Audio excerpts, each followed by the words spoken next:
Hoje eu estou conversando com um dos autores do livro 1976, 40 anos do movimento Black Rio, o jornalista e escritor Luiz Felipe Peixoto. Luiz, vamos ver aqui um trechinho aqui desse trabalho. Vamos lá.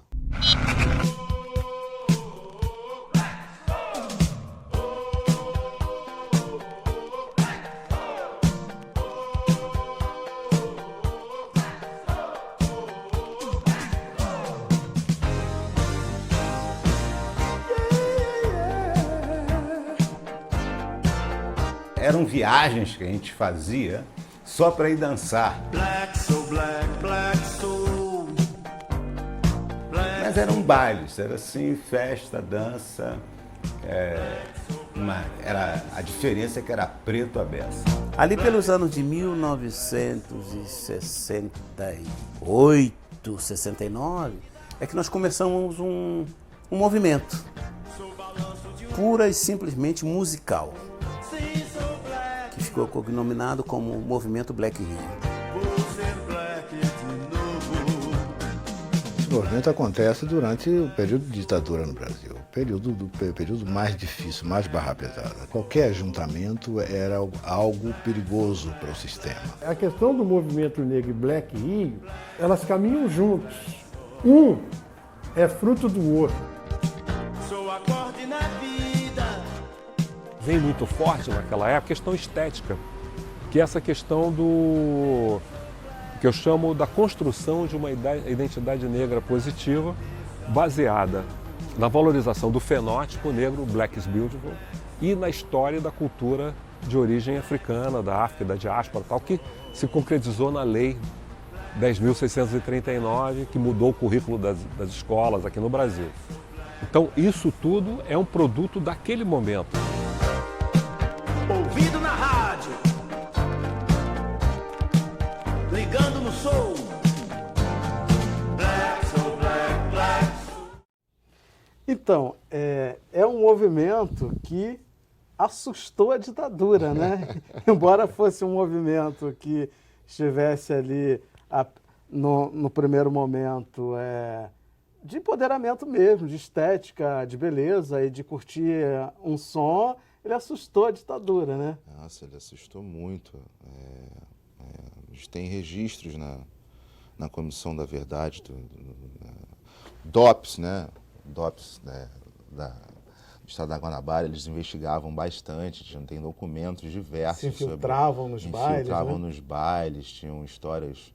Eles acreditam, tem histórias que eu escutei falar, que eles acreditavam que os Panteras Negras estavam mandando dinheiro para cá, para o Brasil. Que era um movimento americano, revolucionário, exatamente, armado, né? Isso, é. Então eles estavam financiando os bailes, os encontros dos negros no Brasil. Nada disso aconteceu. E era tudo mentira, né? Nada disso aconteceu. Na verdade, mostra também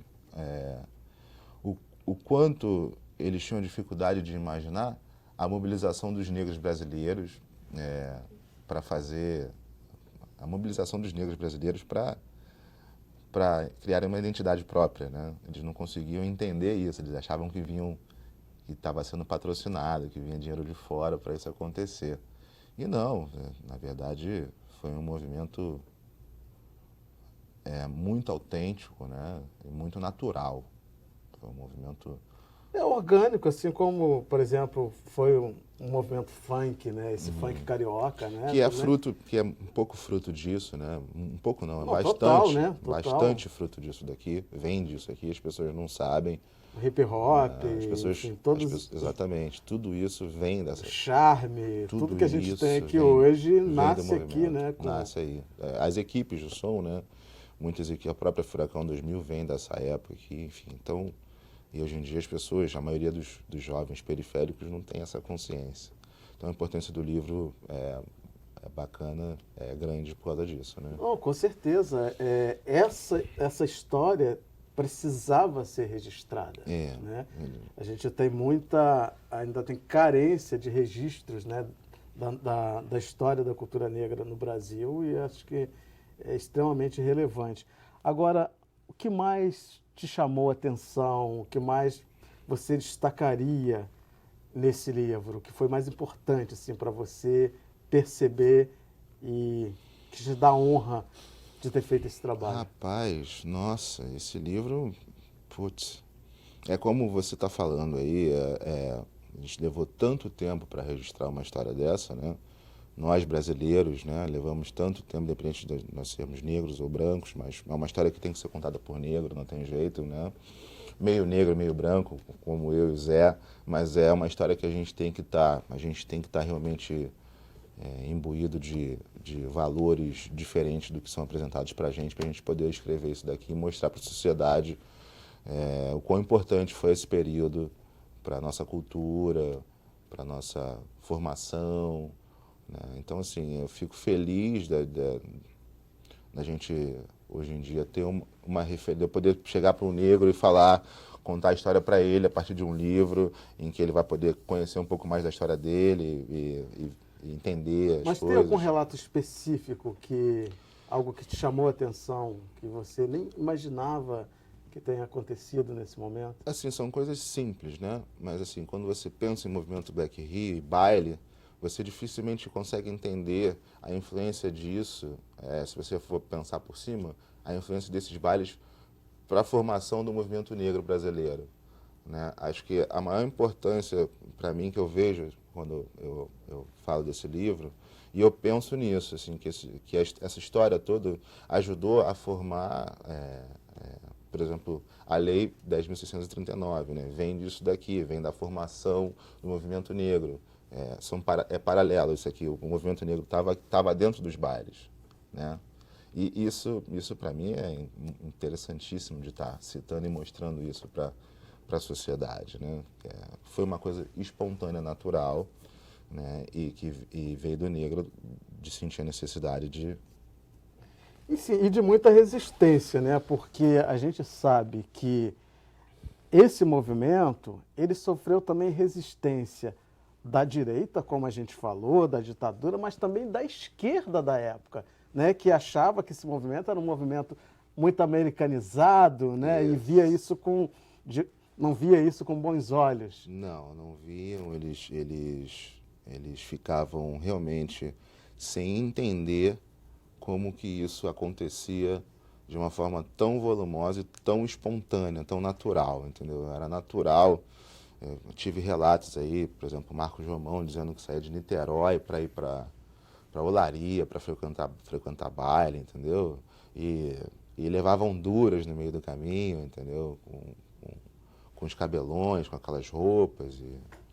Ou seja, de muita resistência, né? Exatamente. Porque sofria todo esse tipo de opressão pelo sistema vigente e tinha uma esquerda que estava ali lutando contra esse sistema que também não respeitava, de uma certa forma, esse movimento, porque achava que eles eram, digamos, alienados, americanizados, que não representavam, que isso não seria cultura brasileira. Isso.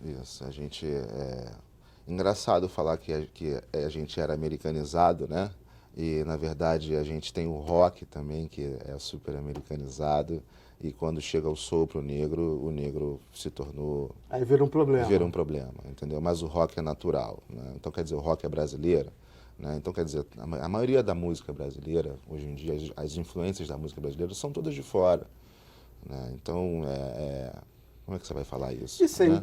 E a gente não pode negar que esse movimento influenciou muito a música brasileira. Demais. Que aí tem Tim Maia, a gente tem Jorge Benjor, né, que era Jorge Benjor, Sandra de Sá, e um monte de outras pessoas, porque aí surge o samba soul, samba jazz, samba funk, ou seja, é um mundo, influenciou muito a música brasileira, né? Vamos ver mais um trechinho aqui.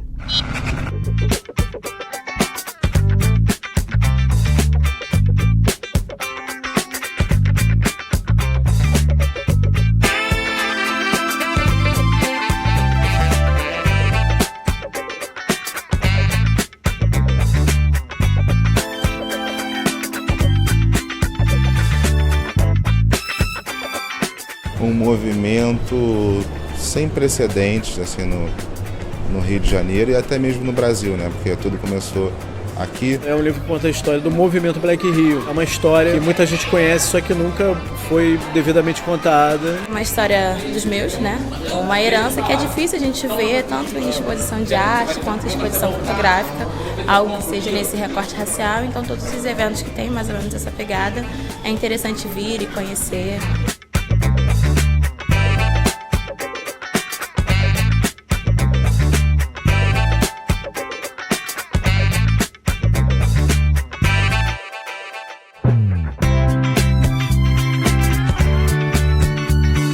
Esse projeto do Imperato de abrir as portas é super interessante. Tem que estar falando sobre a consciência negra, porque o Brasil hoje em dia existe uma luta contra o racismo. Tem que ser debatido, a gente tem que discutir, tem que mudar a mente das pessoas racistas, né? Tem que educar, aprender a educar as crianças, que as crianças não nascem racistas. Então, assim, era um momento que estava se discutindo muito essa modernização, né? O novo tempo do ser humano na sociedade e das minorias, enquanto grupos que tinham que ser sociabilizados, porque até então existia um pensamento ainda muito antigo de civilização, né? O movimento Black Rio sempre me interessou muito. Enfim, é um movimento super importante e é por isso que eu tô aqui. Não é à toa que o lançamento, essa exposição tá aqui, né? É um lugar importante, suburbano, que tem tudo a ver com o próprio surgimento do movimento. Parabéns para casa pela iniciativa. Isso foi uma exposição que a gente fez no Imperato, né? Fizemos uma exposição. E fica no Meier, né? Fica Zona no Norte, Meier, Zona Norte do Rio de Janeiro. Um lugar bastante tradicional. E a gente conseguiu a abertura da porta lá para botar a exposição do livro, lançar o livro lá também. E tinha que ser na Zona Norte, Tinha né? que ser na Zona Norte. Afinal de contas, é um movimento suburbano. E uma coisa assim que é legal a gente ressaltar, né, que esse movimento, embora não se apresentasse enquanto um movimento político, ele foi um movimento político, né, extremamente transformador e revolucionário. Exatamente. Esse movimento influenciou não só a parte estética, né, como a parte política da nossa até mesmo sociedade. Porque tinham, né, donos de equipes como Dom Filó, né, que estava lá, parava o baile e dava aquela mensagem, né? Exatamente. A gente, na verdade, a gente pegou como personagem principal o Filó do livro, né, e destrinchamos um pouco a vida dele, que é muito interessante, né, porque ele conseguia frequentar não só a Zona Norte, como a Zona Sul do Rio de Janeiro. Eu já falei que Dom Filó tem que sentar aqui, Nossa, entendeu? E aí, pô, aí vai ser legal. Importantíssimo. Outro relato importante também que eu quero fazer é da importância desse programa, sabe, para a nossa sociedade. Assim. Eu quando estava escrevendo o livro, eu comecei a assistir os programas, né, com muito mais afinco, assim, e consegui até escrever a apresentação do meu livro a partir dessas entrevistas aqui que você faz. Que legal, cara. Foi muito importante. Obrigado. No processo de criação desse livro foi o programa da CUT, né, o trabalho que vocês fazem. Muito importantíssimo. Obrigado. Querido, esse é meu, né? Me diz uma coisa, encontra-se nas melhores e piores casas do ramo? Exatamente, internet, livrarias do Brasil todo, né? A gente, graças a Deus, a distribuição está bem legal. Então é isso aí, querido. Dá tua mão aqui. Poxa, muito obrigado. Para mim um prazer imenso estar aqui falando da nossa vida, né, da nossa força, da nossa batalha. Fico realmente tocado e emocionado. Olha, muito obrigado por reescrever a nossa história, por registrar a nossa história, que isso é extremamente importante e necessário. Obrigado. Você e José Otávio trouxeram um presente não só para a comunidade negra, mas para o Brasil, para todos nós. Obrigado. Muito obrigado. Muito obrigado. Eu conversei com o jornalista e escritor Luiz Felipe Peixoto, e se você chegou agora, não tem problema. Entra lá no www.alerj.rj.gov.br ou cultile.com.br, que está tudo lá para você. Obrigado pela companhia e até o próximo encontro. Eu te espero. E esse material prova que nós já fomos muito melhores, entendeu? Mas, por outro lado, eu acho que nos obriga a refletir para que a gente mude esse quadro e avance mais e recolha algumas coisas positivas do passado para ir avançar para o futuro.